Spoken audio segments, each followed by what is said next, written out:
19战，哇！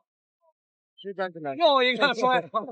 日本最强武士来滑踢馆，激怒中国勇士，被中国勇士暴起重摔在地，连续的过肩摔打的小本子毫无还手之力，差点猝死擂台，最后满脸是血磕头认错。是什么原因让中国勇士如此愤怒，下次狠手？原来是中国拳手到日本参加比赛，被嚣张跋扈的日本拳手当众群殴，在10几个人的疯狂群殴下，中国拳手被打得全身瘫痪，痛不欲生。在得知情况之后，中国教练前往日本讨要说法，谁知日本赛事方丝毫不把中国教练放在眼里，竟然当众恶意偷袭，一拳打得中国教练昏死擂台。打完人之后的日本赛事方竟然大摇大摆开心的扬长而去，完全不管中国教练的死活。更让人气愤的是，第二天日本拳坛非但没对昨天的事做出正面回应，还公开辱骂挑衅中国人，说中国的废物连日本的狗都不如，只要他们敢来日本，我们大日本武士一定会让他们有来无回。还不等中国拳手去日本报仇，小本子竟然跑到中国踢馆，在擂台他把中国拳手扔出擂台外，然后痛下狠手，完全不顾裁判的阻拦，是要把中国拳手打死在擂台上，就算裁判使出全力也拉不开这只野狗。小本子的凶残激怒了现场的爱国英雄，他冲上擂台一脚踹开小本，现场瞬间乱作一团。这个脚踹小本子的人就是中国摔跤天才李姆哈，他是一名来自四川大凉山的彝族小伙，他并不是泛泛之辈，而是四川省第11届运动会的摔跤冠军。强悍的摔跤技术和强力的抱摔，再加上超强的站立技能训练，碰到他的对手只有挨打子。好了，接下来让我一起进入比赛，看看李姆哈是怎么暴打小本子的。比赛一开始，李姆哈直接一个过肩摔，把小本子重重的砸倒在地，然后就是重拳打击，丝毫不给他喘息的机会。好了，一架压制在底下了。哇！想拿背了。你看这个日本选手西江锦脑袋还是很清醒的啊。对。刚才虽然很被动，地面的这个技术应该还是有地面技术，很娴熟。自己打过19场比赛，取得过12次胜利，战绩还是。小本子被打得毫无招架之力，刚挣脱站起来，再次被李姆哈摔倒在地。小本子完全逃不脱他的手掌心。以前是练摔跤的，所以说他一站起来把他放倒，一下是啊。哎呦，这拳打空了。李姆哈进攻非常猛烈。对，但是李姆哈也控制好自己的体能，分配好自己的体能。一会儿打着，你第一局如果你不能终结比赛，还有第2局、第3局等着。对，要分配好自己的体能。西江新现在被他压制的非常难受啊，在这下。他这有没有什么太多的这个？我靠，这日本选手抗击的太强了，就没有太多。哎呦，好漂亮的十字步，拿到了，有没有？我靠！哎呦，太厉害了，就十字步脱跑。这是。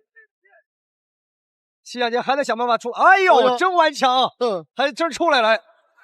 自从上次李姆哈脚踹小本子之后，日本拳坛感觉丢了面子，所以他们派出了日本最强的勇士来滑踢馆，并且还承诺只要打残李姆哈，回到日本就能获得500万的奖金。本以为这次能轻松解决李姆哈，回到日本不仅能获得高额的奖金，还能获得无上的荣誉。可是他怎么也想不到，会被李姆哈摔死狗一样摔过来摔过去，还差点掰断手臂，是一种折磨，对他来说是。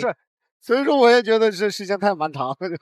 是，所以刚才这个铁人大光，我是不是第3局开始这个？对，其实刚刚才打完第1局。所以说他们的意志品质值得我们去学习。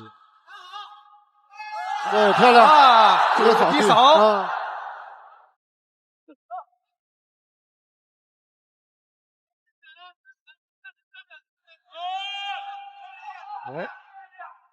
动作各方面开始放缓了。小本子完全别李姆哈打怕，坐在地上根本不敢起来，并且还在作死的边缘挥手挑衅。裁判实在看不下去他的无赖打法，上前让他起来重新站立对拼。这个一直在地面，李姆哈也不想进攻，也不。最近啊，国内有很多比赛，这个运动员利用飞膝的漂亮，连续3个重拳打上了。哎，这个是什么招数？李姆哈也不跟他玩地面。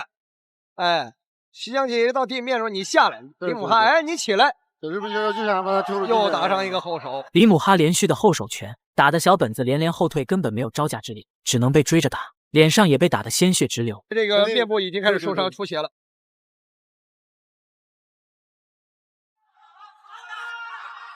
轻松。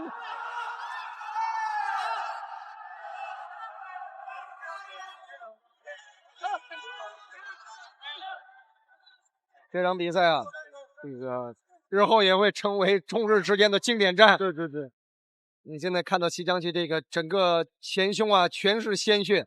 最后，小本子实在承受不住李姆哈的暴打，满脸是血的他直接下跪投降，并且请求李姆哈饶他一条狗命。跪在李姆哈面前。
看到小本子被暴打的惨状，小编也兴奋不已。好了，今天的视频到这里就结束了。大家觉得李姆哈打得过瘾吗？